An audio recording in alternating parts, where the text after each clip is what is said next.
দলবদ্ধভাবে বাধা দেয় এবং দেশীয় অস্ত্র দিয়ে ব্যাপক আকারে মারপিট করে।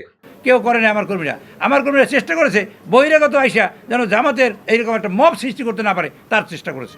বরগুনায় পাল্টাপাল্টি সংবাদ সম্মেলন করেছে বরগুনা ২ আসনের জামায়াত ও বিএনপির প্রার্থীরা। মঙ্গলবার বিকেলে বরগুনায় জামায়াত শিবিরের নেতাকর্মী ও সমর্থকদের সমাবেশে যাওয়ার পথে বাধা ও হামলার প্রতিবাদে সংবাদ সম্মেলন করেছে জেলা জামায়াত। এ সময় সাবেক সংসদ সদস্য গোলাম সরোয়ার হিরুর উপর সন্ত্রাসী হামলার প্রতিবাদ জানানো হয়। বিকেল ৩:৩০টার দিকে বরগুনা জেলা জামায়াত কার্যালয়ে লিখিত বক্তব্য পাঠ করেন বরগুনা ২ আসনের জামায়াত মনোনীত প্রার্থী ডাক্তার সুলতান আহমদ।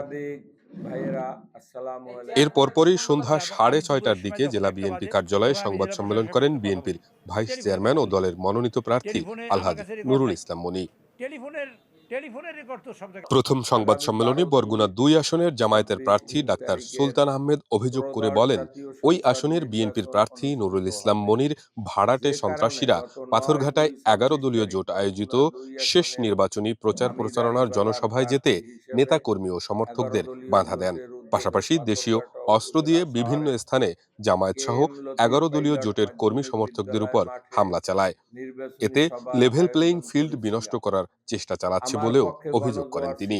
ধানের শীষের কর্মী সহ তাদের প্রার্থী জনাব নুরুল ইসলাম মনি স্বয়ং নিজে প্রশাসনকে বৃদ্ধাঙ্গুলি দেখিয়ে অতি উৎসাহিত হয়ে 10/2/২৬ তারিখ বেলা 11টা ৩০ পাথরঘাটার কাঁঠালতলী ইউনিয়নের কালীবেড়ি গ্রামে ধানের শীষের কর্মী জাকির হোসেন পিতা বেলায়েত চৌকিদার ও জালাল মিয়া সাবেক মেম্বারের নেতৃত্বে একাধিক লোক নিয়ে ধানের শীষের মিছিল করে। 10/২/২৬ তারিখ বেলা 11টা ৫০ ধানের শীষের প্রার্থী জনাব নুরুল ইসলাম মনি নিজেই পাথরঘাটা সদর ইউনিয়নে পদ্মাগুচ্ছ গ্রামে প্রায় ৪০০ লোক নিয়ে সভা অনুষ্ঠানের নামে টাকা বিতরণ করেছেন।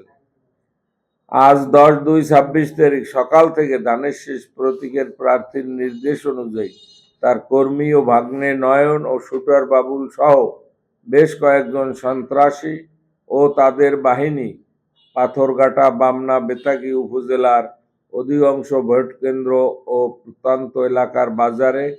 অপরদিকে সন্ধ্যা ৬:৩০টায় জেলা বিএনপি কার্যালয়ে সংবাদ সম্মেলন করেন বিএনপির ভাইস চেয়ারম্যান ও বরগুনা ২ আসনের সংসদ সদস্য প্রার্থী আলহাজ নুরুল ইসলাম মনি। পাথরঘাটায় জামায়াত প্রার্থীর শেষ নির্বাচনী সভায় যাওয়ার পথে জামায়াত শিবির কর্মীদের বাধা দেয়া এবং তাদের উপর হামলার ঘটনা অস্বীকার করেন তিনি। Almost everyday I was talking to them এবং they were so nice, they আমার টেলিফোন রিসিভ করেছে, না করলে আমার কিছু করার ছিল না। বাট যে এই যে এলাকায় লোক ঢোকে, মঠবাড়িয়া থেকে আসে, এই মির্জাগঞ্জ থেকে আসে, আর বরগুনা তো সব দল ভরে যায়, এই লোক ঢোকে। তা আমি এটা ফিরাতেও আমি চেষ্টা করছি যে আপনারা এটা ফিরেন। তো এটা সেদিনও বলেছি যে আপনারা এটা বন্ধ করেন। আচ্ছা, সেটা শেষ পর্যন্ত বন্ধ হয় নাই। গতকালকে জামাতের নির্বাচনী লাস্ট জনসভা ছিল পাথরঘাটাতে আমার ছিল বেতাগিতে, যাতে ওনার সাথে দেখা না হয়, ক্ল্যাশ না হয়, আমার কর্মীরা যেন উত্তেজিত না হয়। That was my plan. সে কারণে আমি আগে থেকেই প্ল্যান করেছি যাতে ওনাদের সাথে উনি যখন এখানে থাকবে আমি যখন ওইখানে থাকবো, উনি যখন ওইখানে থাকবে আমি যখন এখানে থাকবো। ব্যাপারটা এরকমই ছিল আগাগোড়া। I was so careful about it because it is the election. ইনশাআল্লাহ আল্লাহর রহমতে আমরা পাস করবো, আমরা বিজয়ী হব। সব মানুষ ধানের শীষের পক্ষে।